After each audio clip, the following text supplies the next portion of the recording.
Célébration de la fête de Ramadan, le président de la transition appelle à une forte mobilisation autour du dialogue intermalien.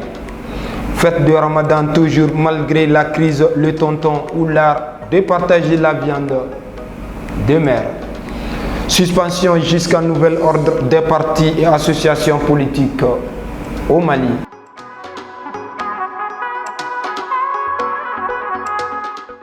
Vendredi 12 avril 2024. Mesdames et messieurs, bonsoir. Merci de nous avoir choisis pour vous informer. Comme je vous l'annonçais dans les titres, le président de la transition, son Excellence, le colonel Assimi Goïta, chef de l'État, a effectué ce mardi 9 avril 2024 la prière de l'Aïd el-Fitr, fête de Ramadan avec la communauté musulmane du Mali. Le chef de l'État a prié dans la salle des banquets du palais de Koulouba, servant de mosquée à cette occasion. Dans sa vie, son Excellence le colonel Assimi Goïta appelle à une forte mobilisation autour du dialogue intermalien. Tout d'abord, je voudrais en ce jour béni souhaiter une bonne fête de Ramadan à toute la communauté musulmane. Et qu'Allah le Tout-Puissant accepte toutes nos prières. Nos prières pour le repos éternel de nos disparus, qu'ils soient civils ou militaires. Nos prières pour la paix, la stabilité et le vivre ensemble. Et de passage, je voudrais saluer le démarrage des travaux du dialogue intermalien, dont je suis convaincu reste un cadre idéal pour réconcilier les Maliens et les Maliens. Aussi, nos prières vont à l'endroit de nos forces de défense et de sécurité et qui se battent au quotidien pour assurer la défense de la patrie.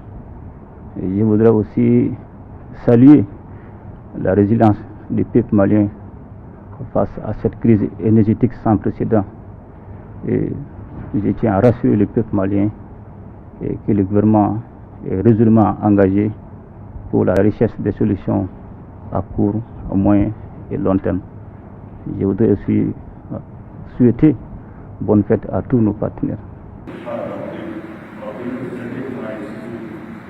À chaque fête de Ramadan, le tonton permet un accès facile à la viande, mais c'est surtout son esprit unificateur qui permet de maintenir cette pratique. Comment s'organise-t-il et quels sont ses avantages? Éléments de réponse dans ce reportage signé Oumar Traoré. À Bamako, dans les rues devant les concessions, dans les services, des bœufs sont attachés, prêts à être abattus pour les besoins de la célébration de la fête du mois de jeûne des fidèles musulmans. C'est devenu une tradition et un signe de la fin du mois de Ramadan. Quand on voit les gens égorger de bœufs et se partager la viande, le lendemain sera la fête. Cette année, la fête de l'Aïd el-Fitr intervient dans un contexte particulièrement difficile suite à la cherté de la vie, aux coupures d'électricité couplées à la forte chaleur. Cependant, les Bamakois n'ont pas renoncé à la tradition de l'abattage de bœufs pour ravitailler en viande leur famille. Le tonton a plusieurs avantages. Il permet à des gens qui n'ont pas beaucoup de moyens de se procurer de la viande afin de fêter dans la joie. Il renforce également l'entraide et le partage entre les musulmans. Nous cotisons chaque année de l'argent. C'est avec cet argent que notre groupe achète chaque année notre bœuf, dont on partage la viande entre les membres de notre société. Cette année a été très difficile pour nous, mais grâce à Dieu, nous avons pu nous en sortir. En effet, la fête de Ramadan est l'une des plus grandes fêtes des musulmans. Pour la célébrer, plusieurs personnes organisent des tontines en vue d'acheter des bœufs pour ensuite se partager la viande. Cette pratique, communément appelée tonton, est connue dans tout le pays. Les collectes d'argent se font de plusieurs manières payables à la fin de chaque semaine ou à la fin de chaque mois. À chaque fête de Ramadan, le tonton permet un accès facile à la viande, mais c'est surtout son esprit unificateur qui permet de maintenir cette pratique au grand bonheur des Bamakois. La nouvelle est tombée ce mercredi à l'issue du Conseil des ministres. Le ministre d'État, porte-parole du gouvernement, le colonel Abdoulaye Maïga, l'a annoncé à la presse. Toutes les activités des partis politiques et des associations à caractère politique sont suspendues jusqu'à nouvel ordre. Selon le colonel Abdoulaye Maïga, le décret est une mesure d'ordre public motivée par des raisons politiques et sécuritaires. Suivons un extrait de sa déclaration au micro de nos reporters. Un décret portant suspension des activités des partis politiques et des activités à caractère politique des associations. Le président de la transition, chef de l'État, vu la Constitution, vu la charte de la transition, vu la loi numéro 2022-001 du 25 février 2022 portant révision de la charte de la transition, vu la loi numéro 04-038 du 5 août 2024 relative aux associations, vu la loi numéro 04-051 du 23 novembre 2004 portant organisation générale de la défense nationale, vu la loi numéro 05-047 du 18 août 2005 portant charte des partis politiques, vu la loi numéro 2012-006 du 23 janvier 2012 modifiée portant principes fondamentaux de l'organisation administrative du 21-0361-PTRM du 7 juin 2021 portant nomination du Premier ministre, vu le décret numéro 2022-0752-PTRM du 4 décembre 2022 portant nomination des ministres d'État, vu le décret numéro 2021-0385-PTRM du 11 juin 2021 modifié portant nomination des membres du gouvernement, statuant en Conseil des ministres, décrète, article 1er, sont suspendus jusqu'à nouvel ordre pour raison d'ordre public les activités des partis politiques et les activités à caractère politique des associations sur toute l'étendue du territoire national. Article 2, le présent décret sera enregistré et publié au journal officiel. Merci de votre très aimable attention.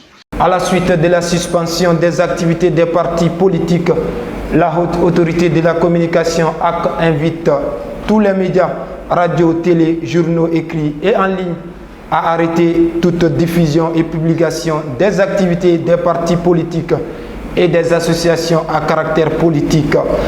Après concertation des organisations fêtières réunies ce jeudi 11 avril 2024 à son siège, la maison de la presse rejette purement et simplement ces textes sans fondement juridique de la HAC.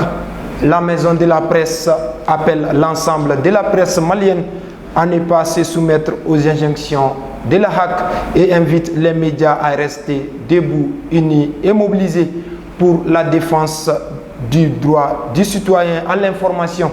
La maison de la presse se réserve le droit de mener toute activité pour le respect de la liberté de la presse au Mali. C'est ce qui nous amène à l'actualité internationale de ce journal. Au Niger, la télévision d'État du Niger a diffusé des images montrant des formateurs militaires russes arrivés dans le pays à bord d'un avion équipé de matériel de sécurité. Un membre de l'équipe a déclaré à la télévision jeudi que leur mission était d'aider à former les forces nigériennes. Le Niger lutte contre une insurrection de plus en plus grave menée par des groupes liés au djihadisme.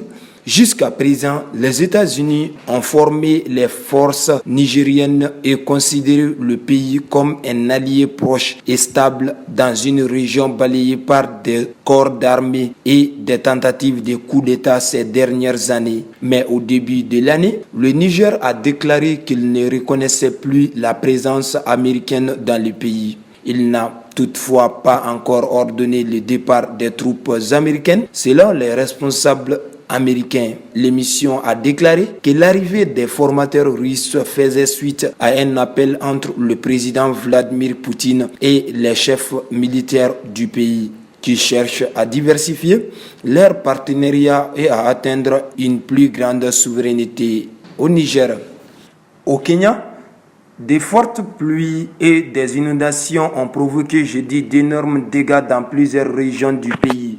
Selon les médias locaux, Le bilan des inondations de ces derniers jours s'élève à 11 morts avec plus de 2000 personnes déplacées. Le service météorologique du Kenya a averti que le pays allait connaître de très fortes précipitations et a demandé à la population de se préparer aux inondations.